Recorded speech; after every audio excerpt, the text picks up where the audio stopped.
शहर की ताजा तरीन खबरों के लिए सब्सक्राइब कीजिए EW नेटवर्क और बेल आइकॉन दबाना ना भूलिए।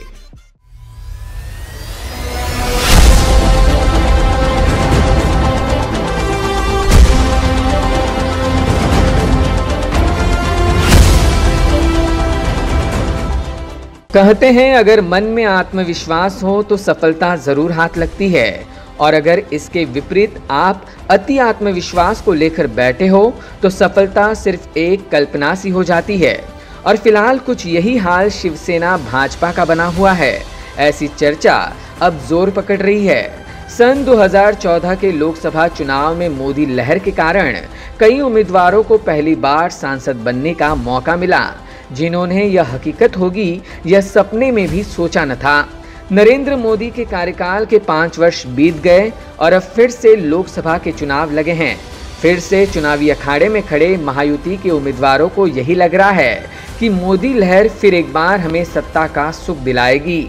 मगर राजस्थान, MP, छत्तीसगढ़ और अन्य 2 राज्यों में हुए विधानसभा चुनाव में बीजेपी को मिली करारी हार, बढ़ती महंगाई और नोटबंदी को देख अब मोदी का जादू फीका सा पड़ गया है।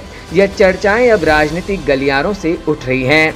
हाल ही में ठाणे लोकसभा सीट से NCP कांग्रेस महाआघाड़ी के प्रत्याशी आनंद परांजपे को गणेश नाइक द्वारा कछुआ बताने के बाद भले ही कुछ लोगों ने इस बयान को गलत तरीके से पेश कर उन्हें ट्रोल किया हो, मगर इतिहास गवाह है कि खरगोश और कछुए की दौड़ में आखिर कछुए की ही जीत हुई थी, जिसने खरगोश की तरह अति आत्मविश्वास ना रखते हुए अपनी चतुराई और धीरे चलने की चाल से अपने प्रतिद्वंदी खरगोश को मात देकर रेस जीती थी।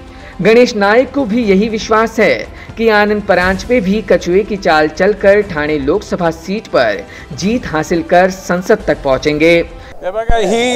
2019 लोकसभेच्या निवडणुकीमध्ये ठाणे लोकसभा मतदारसंघाचे आघाडीचे उमेदवार आनंद परांजपे एक कासवाच्या भूमिकेमध्ये आहेत। आणि आपण जी कथा ऐकलेली आहे की ससा फार धावतो आणि कासव जागृतीने आपली वाटचाल करून आपल्या टार्गेटवर पूर्ण करतो, तशाच प्रकारचे आनंद परांजपे यांचा विजय हा निश्चित आहे, ये खात्रीपूर्वक सांगतो।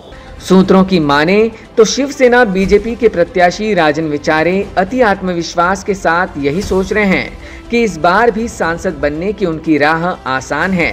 मगर क्या इसी अति आत्मविश्वास का खामियाजा उन्हें इन चुनावों में भुगतना पड़ेगा? यह सवाल अब हर कोई पूछ रहा है। Bureau input, EW network.